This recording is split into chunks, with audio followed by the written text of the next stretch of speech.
प्रवाशांची संख्या एवढी वाढत चाललेली आहे, कल्याण ते कसारा रोज 11 लाखपेक्षा जास्ती प्रवासी त्या ठिकाणी प्रवास करतायत।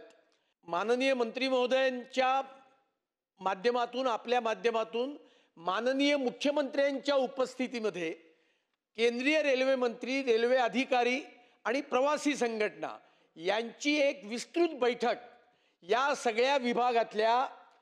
ज्या समस्या आहेत त्या समस्या युद्ध पातळीवर सोडवण्याकरता, त्यातल्या ज्या काही टेक्निकल अडचणी आहेत त्या दूर करण्याकरता येणाऱ्या काळात माननीय मुख्यमंत्र्यांच्या आणि माननीय केंद्रीय रेल्वे मंत्र्यांच्या उपस्थितीत राज्य सरकार बैठक आयोजित करणार का? अतुल भातखळकर साहेबांनी जो प्रश्न या ठिकाणी पहिला उपस्थित केलेला आहे अध्यक्ष महोदय,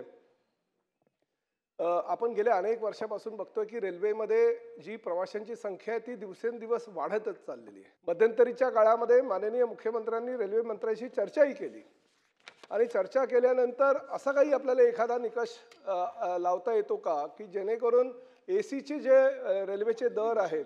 तेच दर ह्या साध्या लोकलला सुद्धा लागू करून ते दरवाजे जर बंद झाले तर दरवाजाहून लटकून पडणाऱ्यांची जी प्रवाशांची संख्या ती कमी होईल आणि त्या संदर्भात